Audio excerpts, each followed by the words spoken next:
Jaya Jaya Shri Chaitanya Jaya Nityananda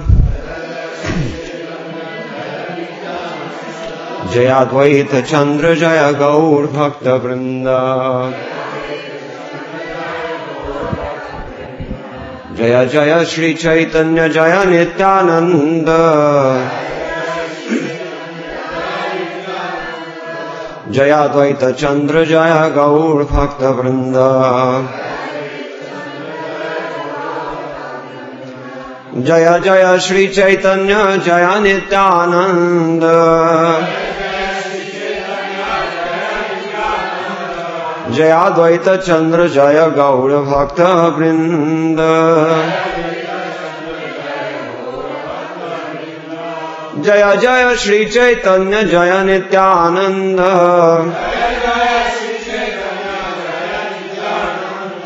Jaya Advaita Chandra Jaya Gaur Bhakta Vrinda Jaya Jaya Shri Chaitanya Jaya Nityananda Jaya Advaita Chandra Jaya Gaur Bhakta Vrinda Shri Chaitanya Mahaprabhu ki jai, Shri Gaura Purnima Mahotsava ki jai, Jagat Gurudev Srila Prabhupada ki jai. This morning we will read from Shri Chaitanya Charitamritam, the most exalted of all the literatures, on the glories of Shri Chaitanya Mahaprabhu. Shri Chaitanya Prabhum Vande Yat Pada Ashraya Viryataha Sangharishnatya Karavratad Agnya Siddhanta Sarnamanim. I offer my respectful obeisances unto the Sri Chaitanya Mahaprabhu. By the potency of the shelter of his lotus feet, even a fool can collect the valuable jewels of conclusive truth from the minds of the revealed scriptures. Jaya Jaya Shri Chaitanya Jaya Nityananda Jaya Advaita Chandra Jaya Gaur Bhakta Vrinda. All glories to Lord Chaitanya, all glories to Lord Nityananda, all glories to Advaita Chandra, and all glories to the devotees of Lord Chaitanya. In Chaitanya Charitamritam, in the beginning of this book, Krishnadas Kaviraj Goswami, the author, has composed his Mangalacharana in several verses. We could read those verses, if you like. I'll read the English only, just to save time. I offer my respectful obeisances unto the spiritual masters, the devotees of the Lord's incarnations, his plenary portions, his energies, and the primeval Lord himself, Sri Krishna Chaitanya. I offer my respectful obeisances unto Sri Krishna Chaitanya and Lord Nityananda, who are like the sun and the moon. They have arisen simultaneously on the horizon of Gaura, Bengal, to dissipate the darkness of ignorance, and thus wonderfully bestow benediction upon all. What the Upanishads describe as the impersonal Brahman is but the effulgence of his body, and the Lord known as the Supersoul is but his localized plenary portion. He is the Supreme Personality of God himself, full with six opulences. He is the absolute truth, and no other truth is greater than or equal to him. May that Lord, who is known as the son of Srimati Shachi Devi, be transcendentally situated in the innermost chambers of your heart. Resplendent with the radiance of molten gold, he has appeared in the age of Kali by his causeless mercy, to bestow what no other incarnation ever offered before, the most sublime and radiant spiritual knowledge of the mellow taste of his service. The loving affairs of Sri Radha and Krishna are transcendental manifestations of the Lord's internal pleasure-giving potency. Although Radha and Krishna are one in their identity, they separated themselves eternally. Now, these two transcendental identities have again united in the form of Sri Krishna Chaitanya. I bow down to him, who has manifested himself with sentiment and complexion of Srimati Radharani, although he is Krishna himself. Desiring to understand the glory of Radharani's love, the wonderful qualities in him that she alone realizes through her love, the happiness she feels when she realizes the sweetness of his love, the Supreme Lord, Hari, richly endowed with her emotions, appears from the womb of Srimati Shachi Devi, as the moon appears from the ocean.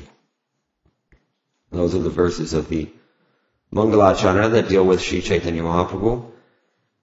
And I thought it would be nice to read chapter 3 of the Adi Lila, which dilates on the third of those verses, very deep verse written by Rupa Goswami and included in his drama, the Vidagdha Madhava.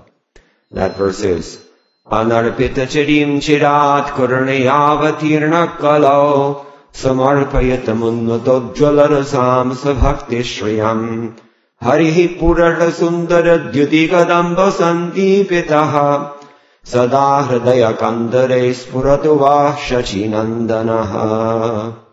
May that Lord, who is known as the son of Srimati Shachi Devi, be transcendently situated in the innermost core of your heart. Resplendent with the radiance of molten gold, he has descended in the age of Kali by his causeless mercy to bestow what no incarnation has ever offered before, the most elevated mellow of devotional service, the mellow of conjugal love. And Srila Krishnadas Kaviraj Goswami writes, I have given the purport of the... Now our devotees, please listen to the meaning of the fourth verse with full attention. This is actually the fourth verse of Mogavachana.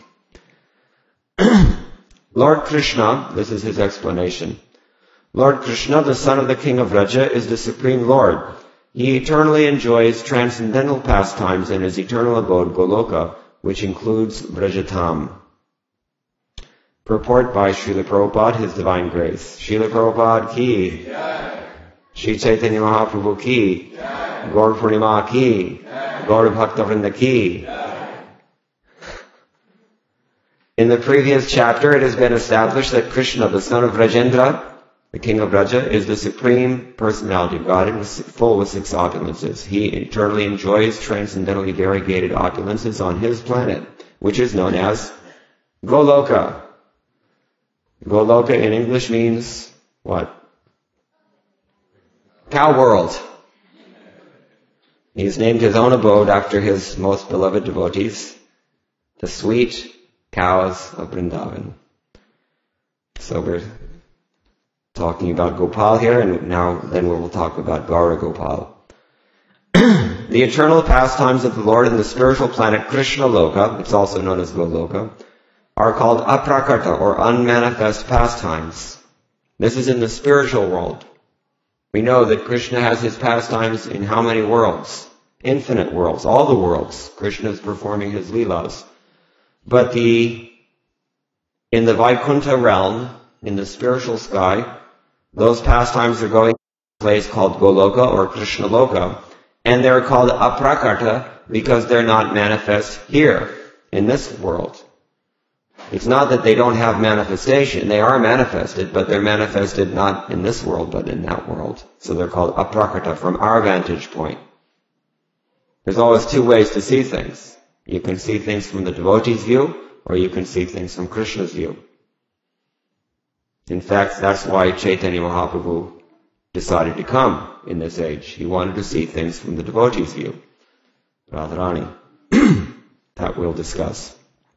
Anyway, so those pastimes in Krishna Loka are aprakarta, and the pastimes that the Lord performs here in this world are called prakarta. Actually, in the Chaitanya Chandramrita it's Chaitanya Chandrodaya Natak of Kavi Karnapur.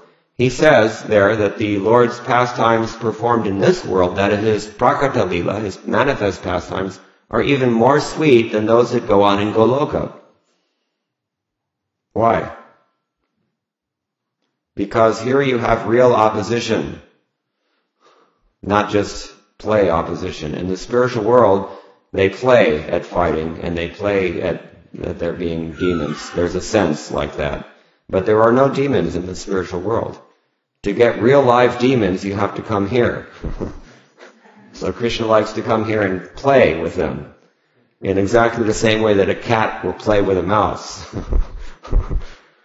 So, and similarly, there is no Bala Lila in the spiritual realm. That's only happening here. Because the Lord, there's no birth in the spiritual world. But when he appears in this world, the Lord appears to take birth, and he appears to grow up, and all these things have a certain sweetness to them. So all these things give pleasure to the Supreme Lord, such that Kavi Karnapur says that he actually enjoys the pastimes in this world more than those in Goloka. So they're called aprakrita pastimes there because they're beyond the purview of the conditioned souls. Everyone please turn off cell phones and other such gadgets. Lord Krishna is always present everywhere, but when he is not present before our eyes, he is said to be aprakrita or unmanifested. Now we get into a description of the Lord's schedule here.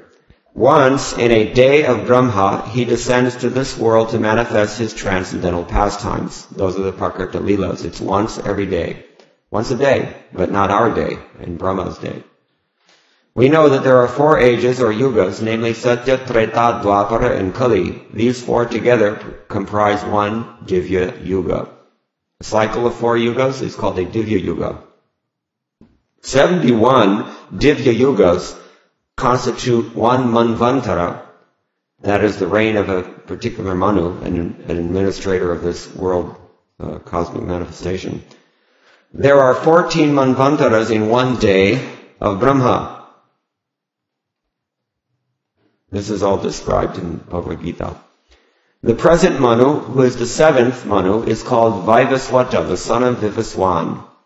He is the sun god's son.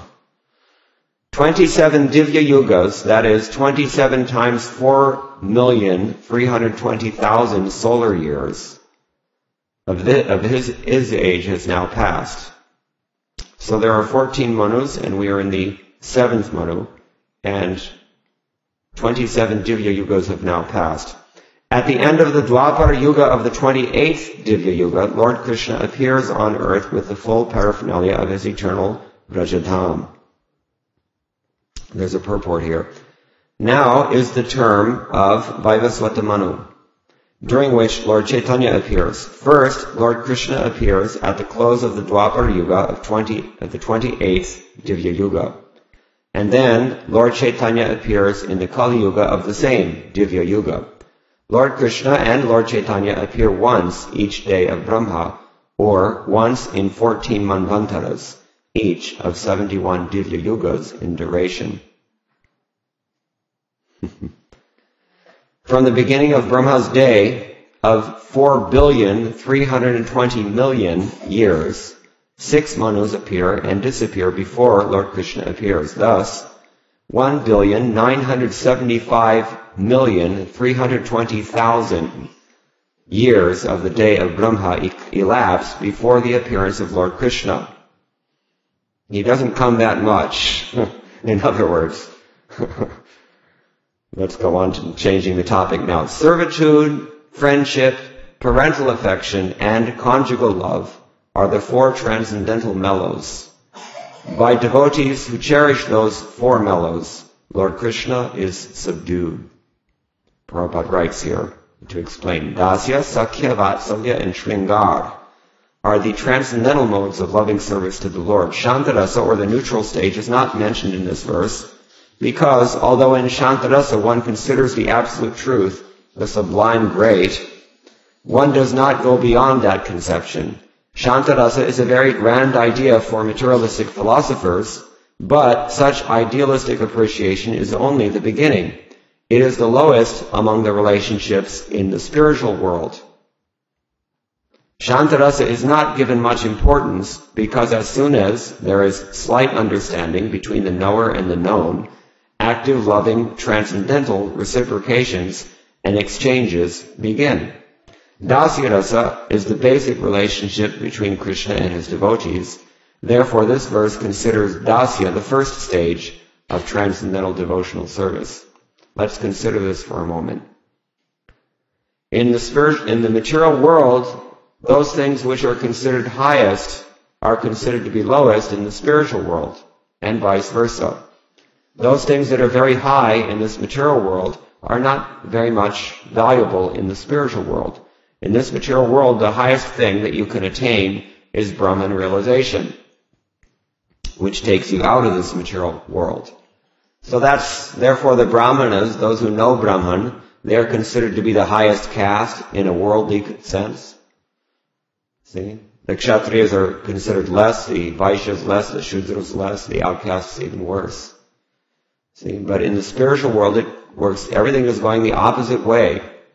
So beginning from the point of tabula rasa, neutrality, Brahman realization, shunya, zero, mere existence, that is Shantarasa.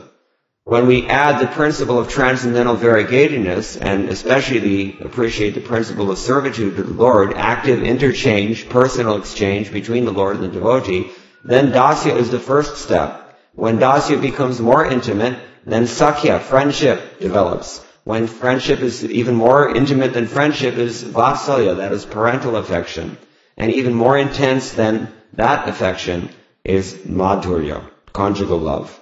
So the very thing that is the most despicable thing in material existence is the very highest thing in spiritual existence. But this is a transcendental thing that's very difficult to understand. So our benefactor, Srila Krishnadas Kaviraj Goswami, is explaining it very carefully. Now we're back in the spiritual world. Absorbed in such transcendental love, Lord Krishna enjoys in Vraja with his devoted servants, friends, parents, and conjugal lovers. Prabhupada writes in the purport, the descent of Sri Krishna, the absolute personality of Godhead, is very purposeful. In Bhagavad Gita it is said that one who knows the truth about Lord Krishna's descent and his various activities is at once liberated and does not have to fall again to the existence of birth and death after he leaves the present material body. In other words, one who factually understands Krishna makes his life perfect.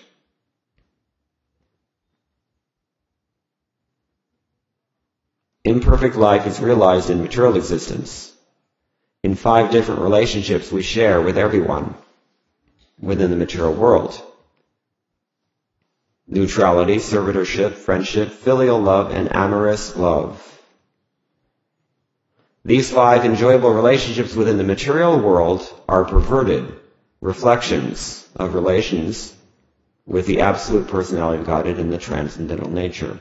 That absolute personality, Sri Krishna, descends to revive the 5 eternally existing relationships. Thus he manifests his transcendental pastimes in Vraja so that people may be attracted into that sphere of activities and leave aside their imitation relations with the mundane. In other words, conjugal love in this world is abominable because it's a perverted reflection of the real love that we have with Krishna. And the same thing goes for the other rasas. Parental affection in this world is not so exalted as that in the spiritual world. Friendship, servitude, etc. So after fully exhibiting all such activities, then the Lord disappears. Lord Krishna enjoys his transcendental pastimes as long as he wishes. Then he disappears. After disappearing, however, he thinks thus: for a long time I have not bestowed unalloyed loving service to me upon the inhabitants of that world. Without such loving attachment, the existence of the material world is useless. There's a very meaningful purport here, short, in one sentence. Prabhupada says just about everything. He says, the Lord seldom awards pure transcendental love, but without such pure love of God, freed from fruitive activities and empiric speculation, one cannot attain perfection in life. The next verse. Everywhere in the world, people worship me, this is Krishna thinking, according to scriptural injunctions, but simply by following such regulative principles, one cannot attain the loving sentiments of the devotees of Vrajabhumi. That is the intimacy of friendship, parental affection, conjugal love. Just by following Vaidhi sadhana bhakti, according to the rules and regulations of ordinary, just by being religious, in other words, one cannot actually get those wonderful sentiments that carry us beyond this material world, that by comparison with which all the perverse reflections of it within this world pale. So Krishna continues thinking, knowing my opulences, the whole world looks upon me with awe and veneration, but devotion made feeble by such reverence does not attract me. By performing such regulated devotional service in awe and veneration, one may go to Vaikuntha or attain the 4 kinds of liberation.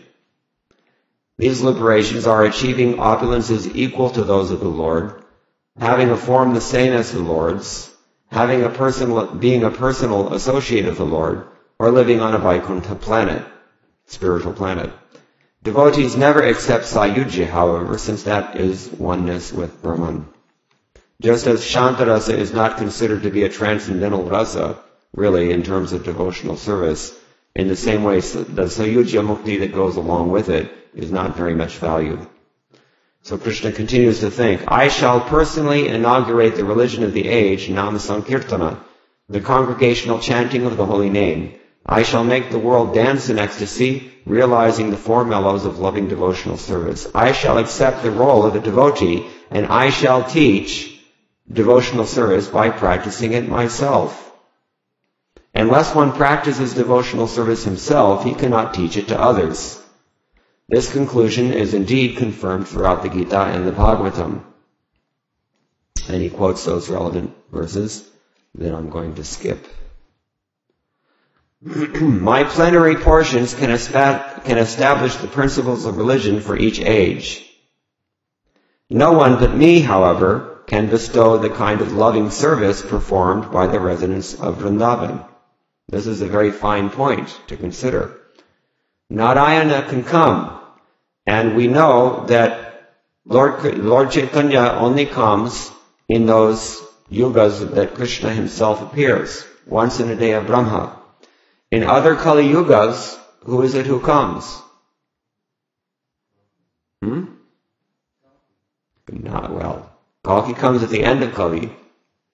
But the Yuga Dharma, who is going to promulgate the Yuga Dharma in every Kali Yuga if Chaitanya Mahaprabhu doesn't come in every Kali Yuga?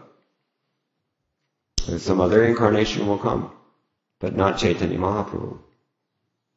So there are 2 distinct purposes: to re-establish ordinary religious practice and to vanquish those who are obstructing it within this world. That is the general purpose for which God comes to this world. We know from chapter 4 of Bhagavad Gita. This is stated very clearly. But the purpose of Sri Chaitanya Mahaprabhu, although it coincides with the time of the Yuga Avatar, who will preach Sankirtana in the Kali Yuga, it's not his primary purpose. His real purpose is to share this intimate love of Godhead that is experienced by the Vrajavasis, the residents of Vrindavan. So Krishnadas Kaviraj Goswami now quotes a verse from Bilva Mangala Thakur, and this is still in the mind of Lord Krishna, who is thinking this. Santu avatara bahavaha pankashanabhasya sarvado bhadraha Krishna ranyako valatasu api premado bhavati. There may be many all-auspicious incarnations of the personality of Godhead, but who other than Lord Krishna can bestow love of God upon the surrendered souls? Therefore, Krishna thinks, in the company of my devotees I shall appear on earth and perform various colorful pastimes. Thinking like this, the personality of Godhead, Sri Krishna himself, descended at Nadia early in the age of Kali. Thus the lion-like Lord Chaitanya has appeared in Navadvip. He has the shoulders of a lion, the powers of a lion, and the loud voice of a lion. And according to astrological calculations, his rising sign was also the lion, Leo. And sun and moon both. Very powerful signs in anyone's Jyotish, anyone's chart. This is Chaitanya Mahaprabhu's position. Simhalagna. May that lion be seated in the core of the heart of every living being. Thus, with his resounding roar, may he drive away one's elephantine vices. There's a nice metaphor used here. In the jungle, the elephants are big, fearsome animals for us, but as soon as they hear the lion's roar, they flee in fear, because a lion can take down an elephant. And I don't know, has anyone ever heard a lion roar? They say that you can hear it in the wild, even 4 or 5 miles away. That's how, and it's a terrifying sound. So all the animals flee. So Chaitanya Mahaprabhu was considered to be Simha here, Chaitanya Simha.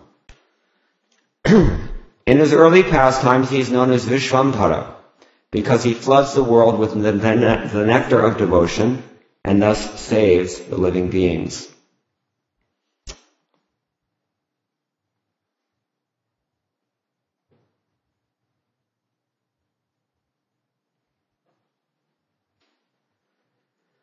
The verbal root dubring, which is the root of the word Vishvambhara, indicates nourishing and maintaining. He, Lord Chaitanya, nourishes and maintains the three worlds by distributing love of God. This is another distinction here. Ordinary Vishnu incarnation will sustain these worlds by promulgating dharma, because actually it is not food that sustains us, nor shelter, nor our families, or our paycheck, or any of these conveniences that we seek in human life. What really sustains us all is dharma, because the source of these other amenities of life is dharma, ultimately. First comes dharma, then comes the artha, then comes kama. That's how it works. So the source of your paycheck, Srila Prabhupada said, is not the source of your maintenance. The source of your maintenance is dharma, religion, duty, your essential nature as a servant of Krishna, to be a servant of Krishna. This is what actually sustains us.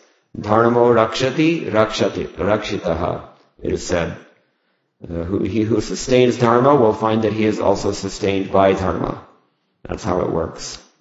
So the ordinary function of Lord Vishnu, and who comes in every age in one form or another, his ordinary function is to sustain the worlds through promulgating dharma. And Chaitanya Mahaprabhu coincidentally accepted that purpose, but his real purpose was much more intimate than that. And that's only hinted here in this verse. Lord Chaitanya nourishes and maintains the three worlds by distributing this love of God. And those who are twice initiated, they chant the Gaura Gayatri mantra. That's also stated there. He is Vishvambhara. He's providing us with real gold. Chaitanya Mahaprabhu. And that is in the form of this Sankirtana movement, which allows us to awaken this transcendentally blissful, unprecedented love of Godhead that only Krishna can give. In his later pastimes, he is known as Lord Sri Krishna Chaitanya. He blesses the whole world by teaching about the name and fame of Lord Krishna.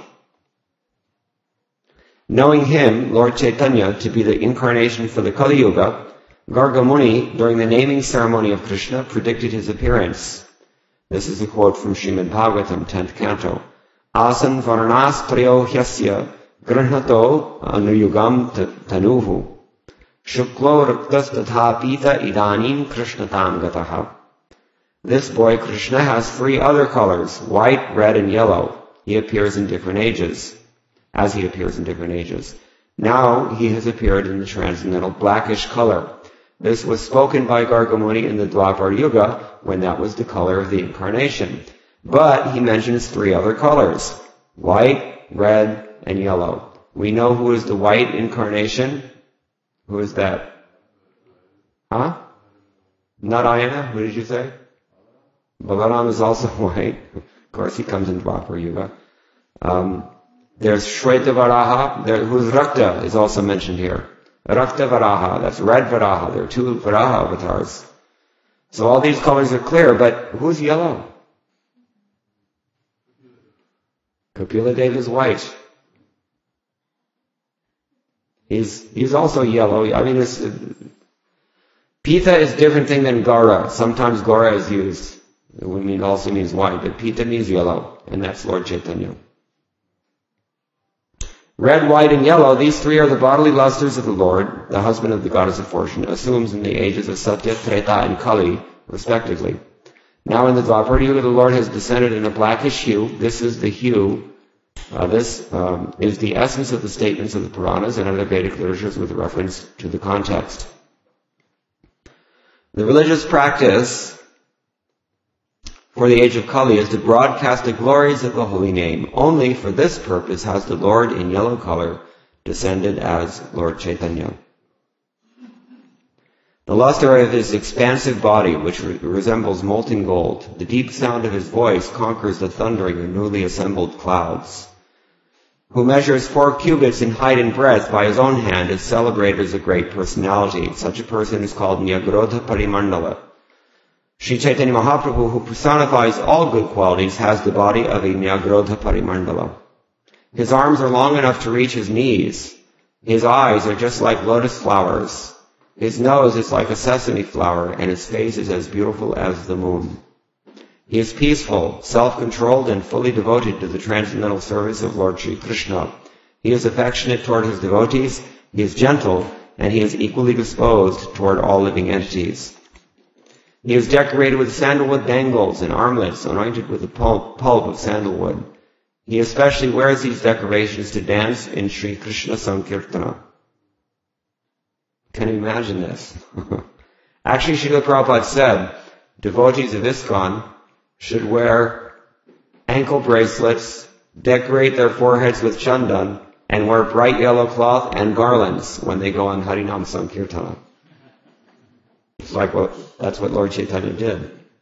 You put on Kathak bells on your feet and artistic decorations of sandal pulp like we have on the deities.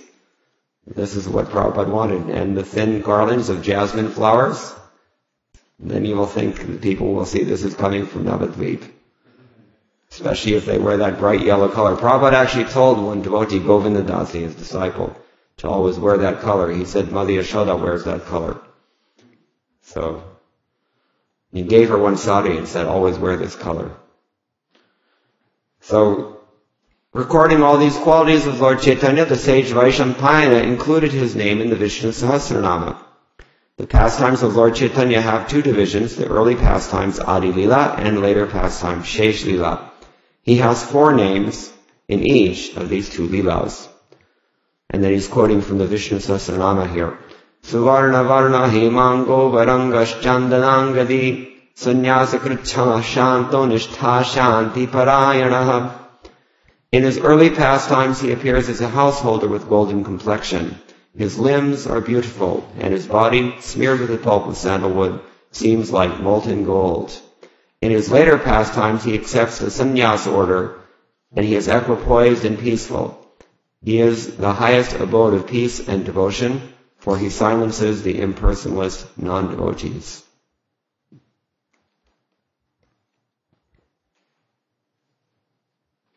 In the Srimad Bhagavatam, it is repeatedly and clearly said that the essence of religion in the age of Kali is the chanting of the holy name of Krishna.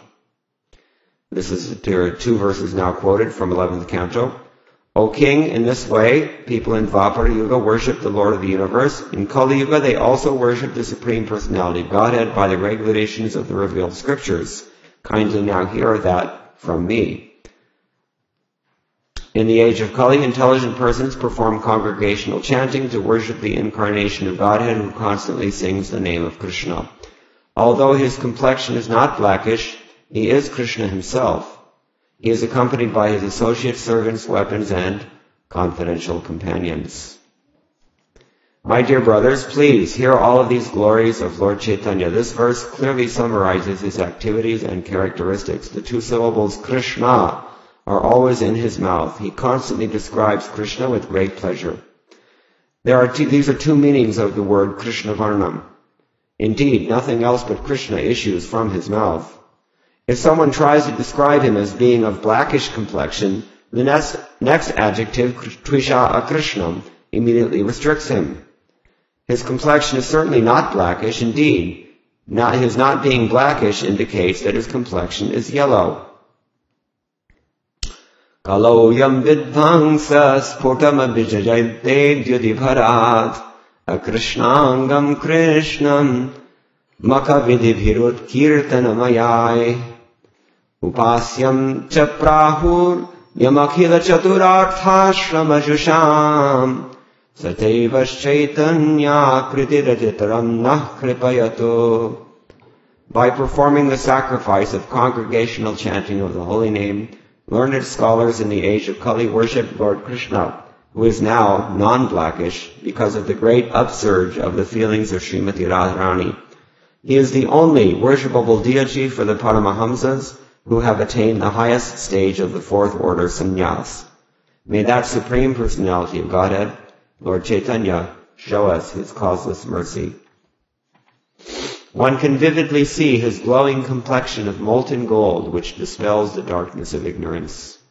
The sinful life of the living beings results from ignorance.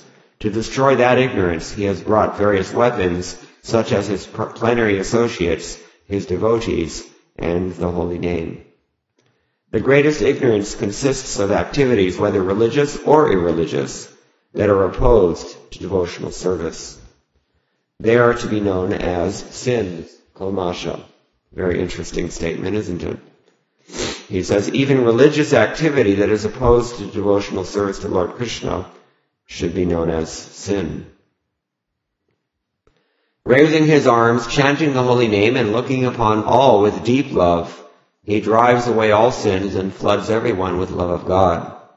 Another verse, Smitaloka shokam harati jagatam yasya parito giram tu prarambha kushala patalim pallavayati padalambha kamba pranayati nahi prema nivaham sadevas chaitanya krititataram na kripayato.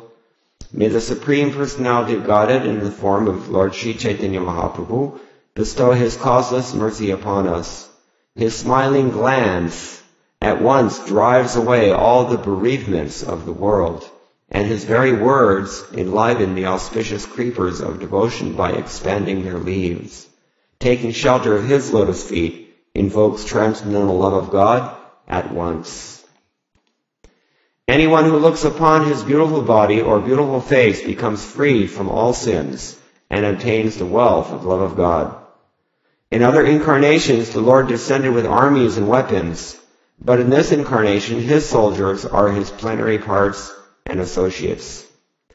Sadopasya Shriman Tritam Manujakayai Praniyatam Vahadbhir Girvanair Girisha Parameshti Prabhratibhi Sabhaktebhyo Shuddham Nija Bhajana Mudram Upadeshan Sachaitanya Kimme Punarapi Drishoryasya Bidavam.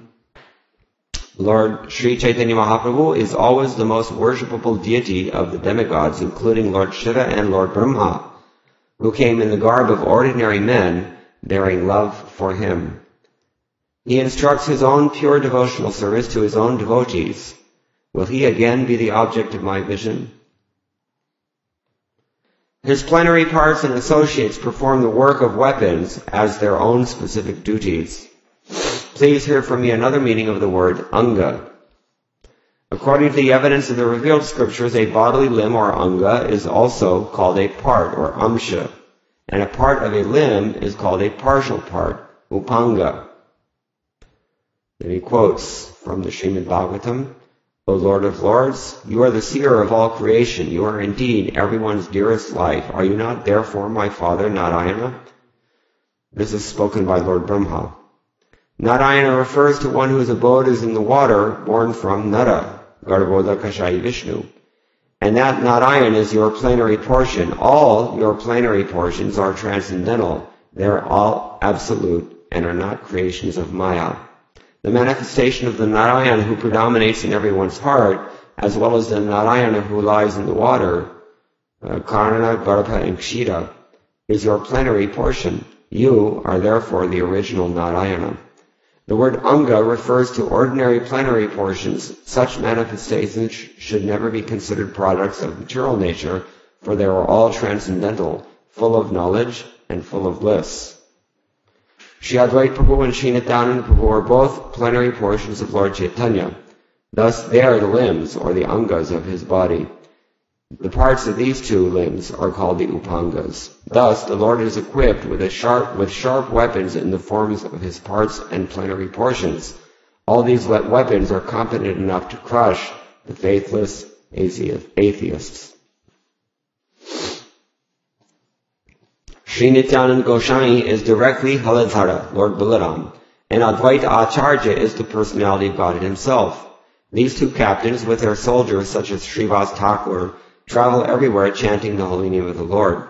Lord Nityananda's very features indicate that he is the subduer of the unbelievers. All sins and unbelievers flee from the loud shouts of Advaita Acharya. Lord Sri Krishna Chaitanya is the initiator of Sankirtana, congregational chanting of the holy name of the Lord. One who worships him through Sankirtana is fortunate indeed. Such a person is truly intelligent, whereas others who have but a poor fund of knowledge must endure a cycle of repeated birth and death. Of all sacrificial performances, the chanting of the Lord's holy name is the most sublime. One who says that 10 million Ashwamedha sacrifices are equal to chanting of the holy name of Lord Krishna is undoubtedly an atheist. He is sure to be punished by Yamaraj.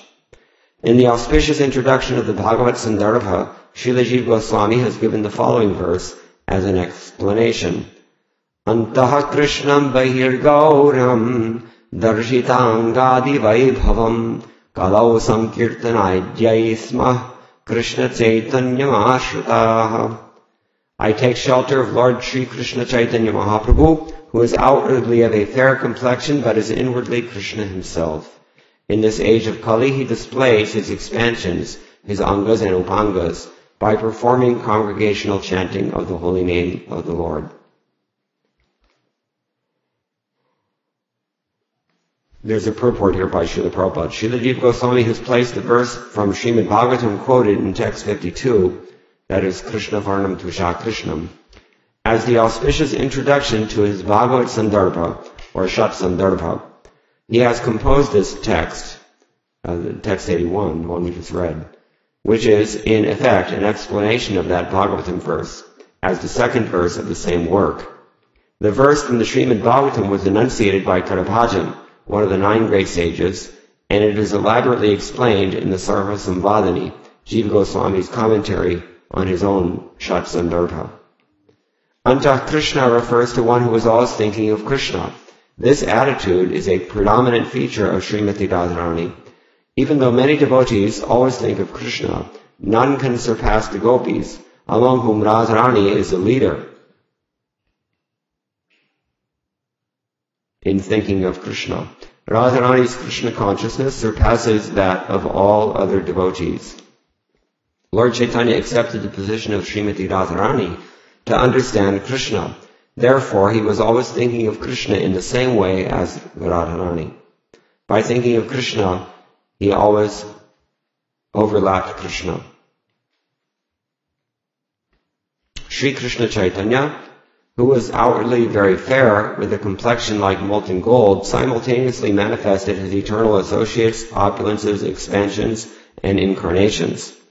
He preached the process of chanting Hare Krishna, and those who are under his lotus feet are glorious. In text 82, in the Upapuranas we hear Sri Krishna showing his mercy to Vyasadeva by speaking to him as follows.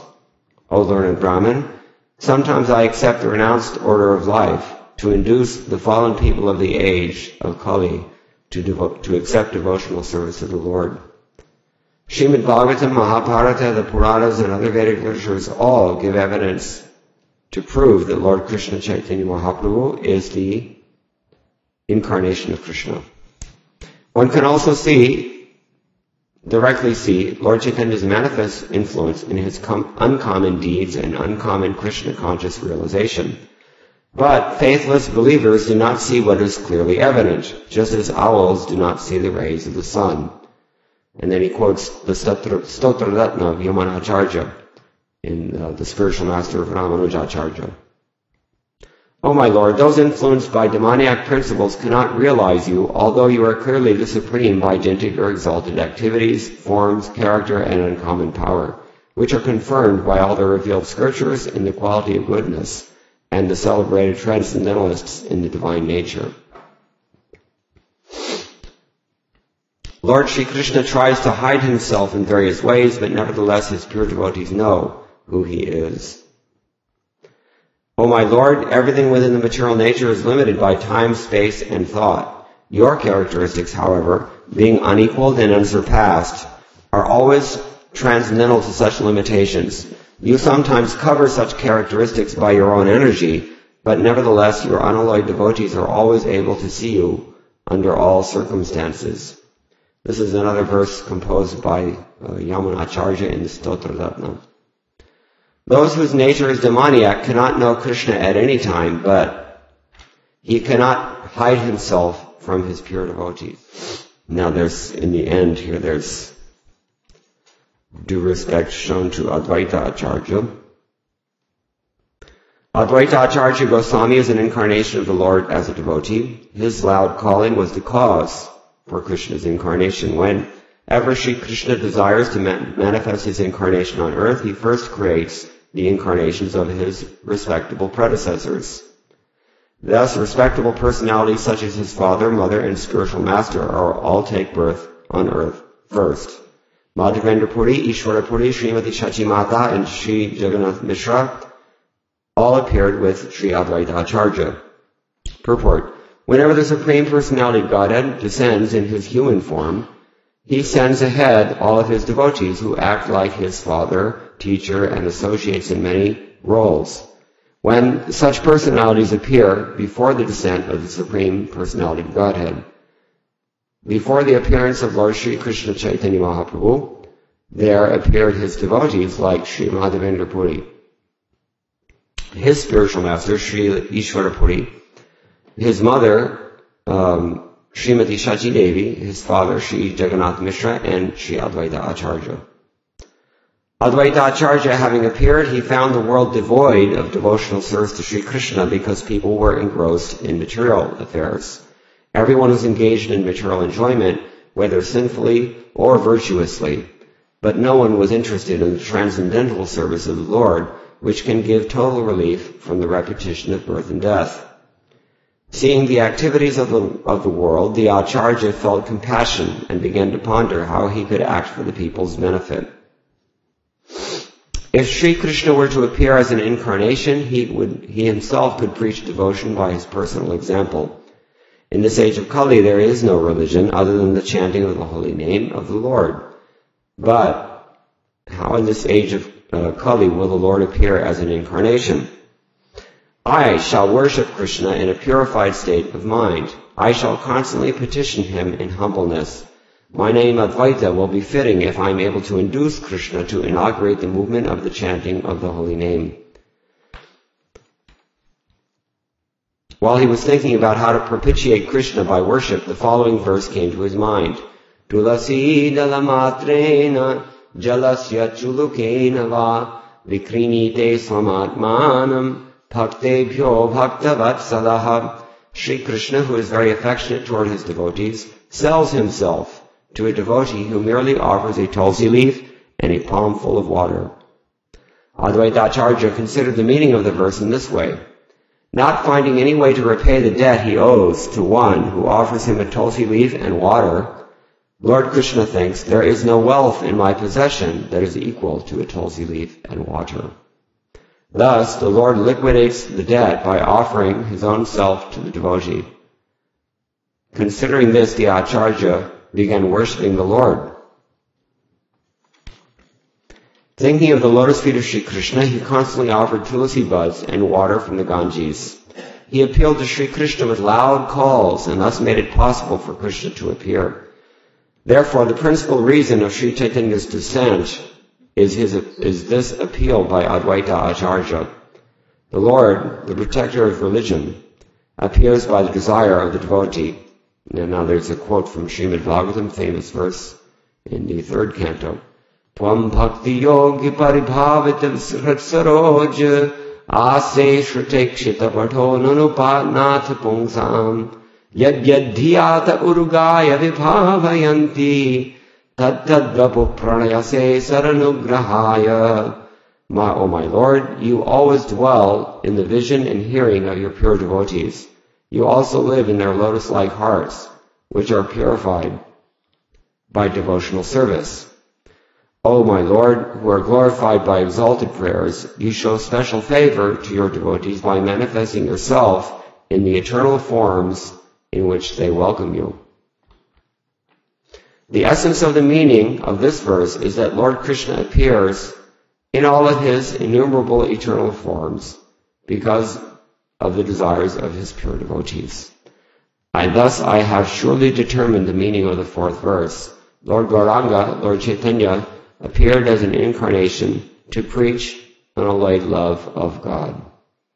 Praying at the lotus feet of Sri Rupa and Sri Raghunath, always desiring their mercy, I, Krishna Das, narrate Sri Chaitanya Charitamrita, following in their footsteps. Thus ends the Bhaktivedanta purports in the Sri Chaitanya Charitamrita describing the causes for the descent of Lord Chaitanya Mahaprabhu. Anyone have any questions or comments on this? With Prabhu?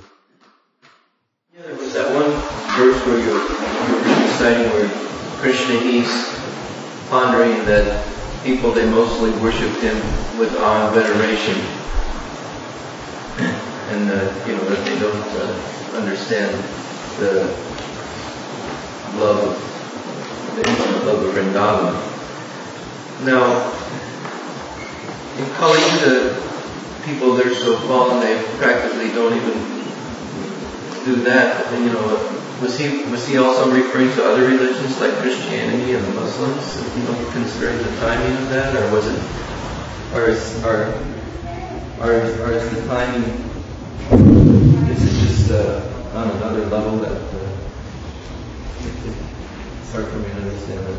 Well, it seems pretty generally true that most religions, at least those that we know of that have manifested in this Kali Yuga, for what that's worth, they also emphasize this generic dasya, generic servitude, in which awe and veneration are a very prominent part.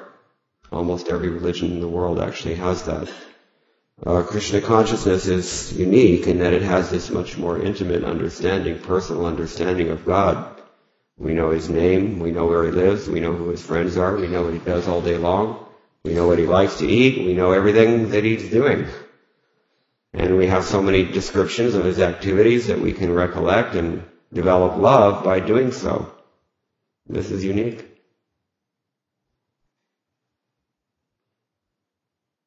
So I don't think it's really a question of time as much as, the material world, you have to understand, is meant for those who are rebellious and conditioned by Maya. Those who are, this is the prison house of the Lord's creation. It's the dusty corner of the Lord's creation where the riffraff comes. You see? So some very few can be redeemed from that, and we see that that's the case. Very few are actually able to appreciate this high level of theological understanding. It seems to me I would say it's a general tendency in humankind. Very few people are even inclined towards spiritual life. And of those who are inclined towards spiritual life, very few are attracted to the personal feature. And of those who are attracted to the personal feature, very few actually become perfect. This is what Krishna implies as much in Bhagavad Gita as well. Munashyanam sahasreshu, etc. 1 in a million, literally. So I think it's more of that than anything chronological. Is that what you're asking? Yeah. And did you mention when Lord Chaitanya doesn't appear, then we're talking about the incarnation for this age. Now, is the incarnation for this age when Lord Chaitanya doesn't appear? Is that just the holy name itself? Because don't they say that? Isn't it stated that there is no incarnation for this age? Yeah, it is. Mm-hmm. But someone is coming and teaching this Sankirtan. That's the verse that he quoted from the Srimad Bhagavatam. Krishna Varnam Trisha Krishnam Sango Pangasar Parshadam Yagay Sankirtanai Prayar. Someone is doing that. So it's not always Lord Chaitanya, but someone is doing it. Some other incarnation. What kind of incarnation? Who exactly? What is his name? What is his appearance? That I'm not sure. Anyone else have anything to say, add to this?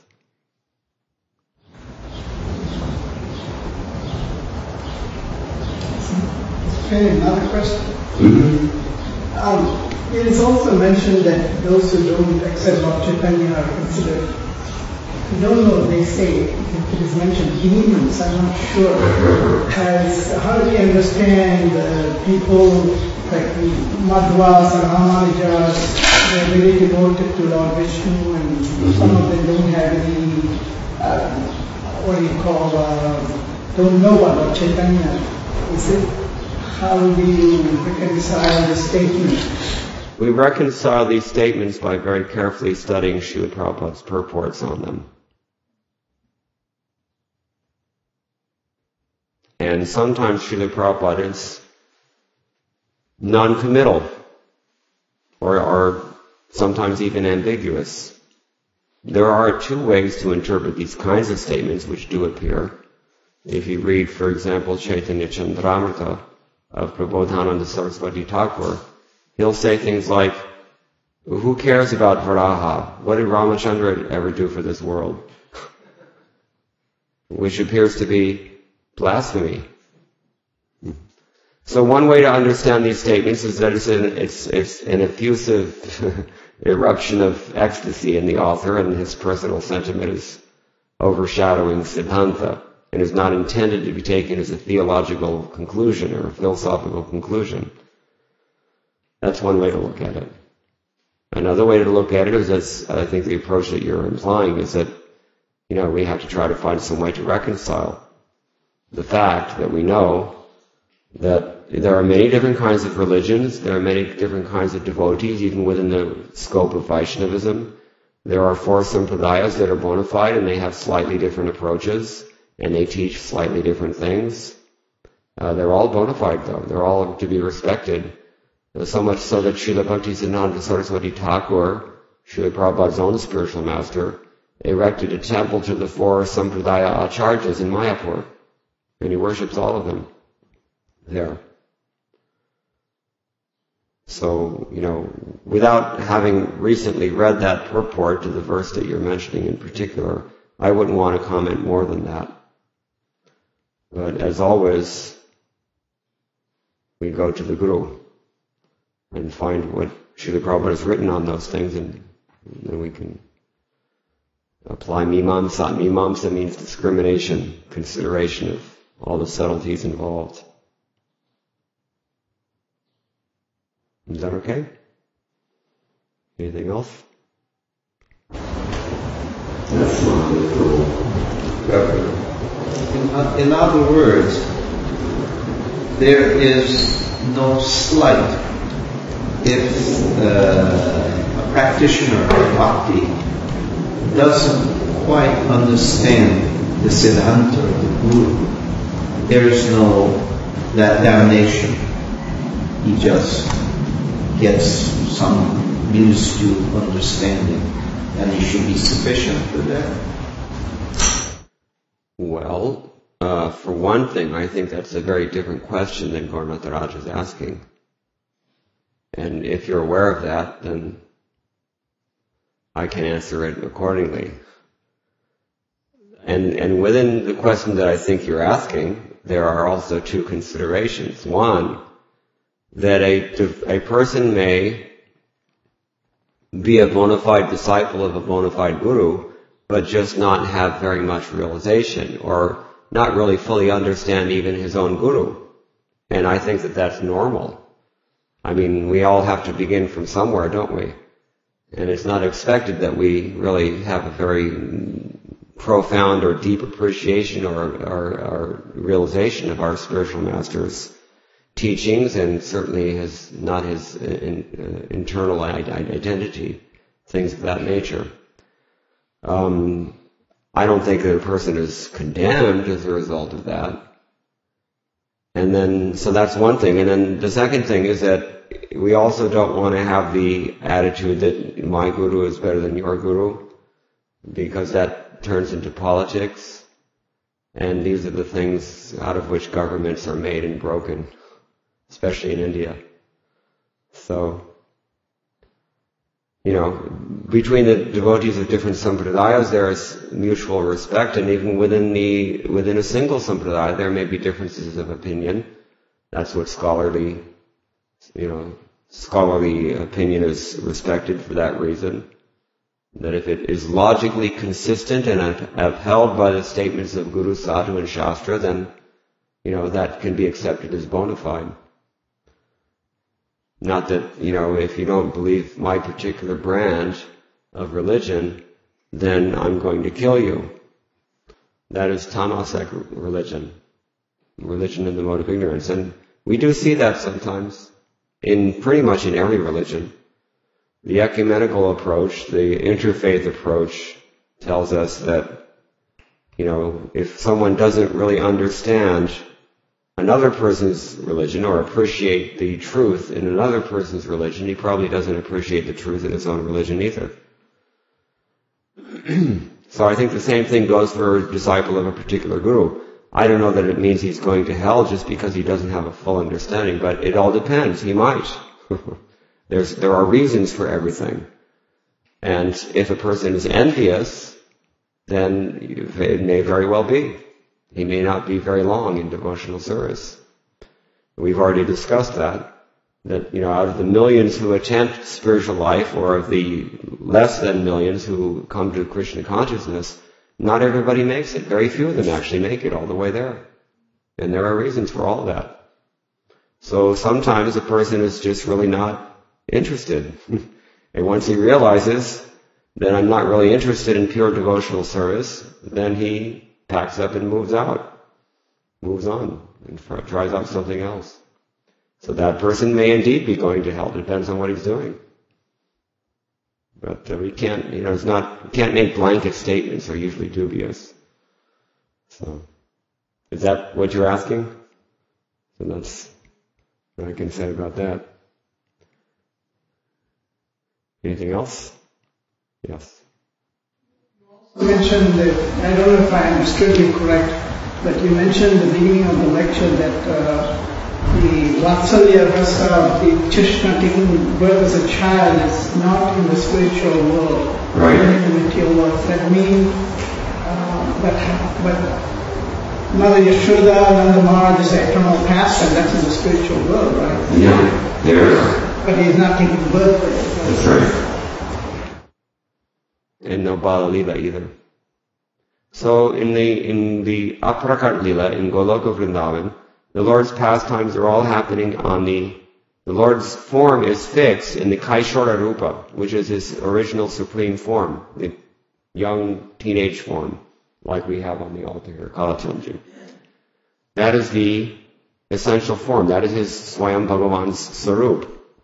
And that's what we find in Goloka Vrindavan. And the pastimes appropriate to that form are manifest there in Goloka Vrindavan.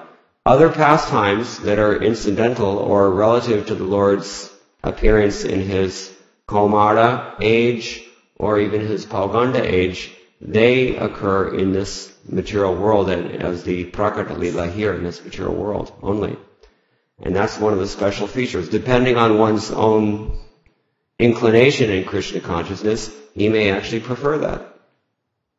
And Kavi Karnapur therefore says that the Lord's pastimes in this prakat, in the material world, are considered to be superior. Because everything is there. There is a sense of demons in the spiritual world, and there is a sense of the Lord's childhood, but it's not manifest. It's not tangibly manifest there. It's only there in terms of this concept. And that's hard for us to understand. But in this material world, everything is prakrata. Everything is tangibly manifest. So that's actually a very appealing thing. There are many forms of the Lord that only appear in this material world. Srila Prabhupada used to talk, just like if you go to South India, you have so many Srirangam, Anantashayana Swami in Padmanabhapuram, in Trivandrum, in Kerala. They have so many Mahavishnu deities, but Prabhupada said that those devotees, they do not go back to Godhead because that form is not there in the spiritual world. It's only there in the material world. with the possible exception of Shweta-dweep, which is like the spiritual planet within this, spiritual embassy within this material universes. But there are many forms of the Lord that are only in this material world and not in the spiritual world. Krishna is not there in the spiritual world. The Bala Lila in general is not manifest in the spiritual world. It's in their minds.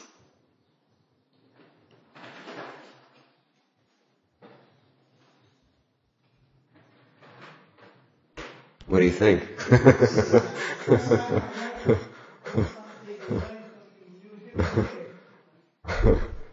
Yeah, this is an important thing to consider.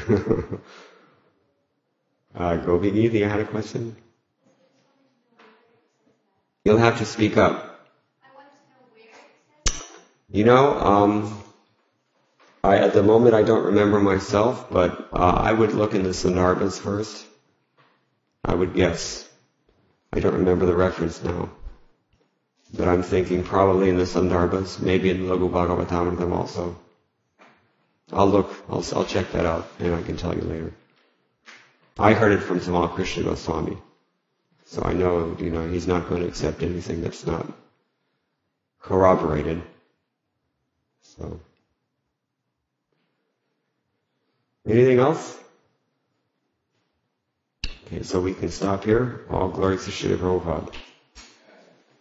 Shri Gaura Purnima Mahotsav ki jai.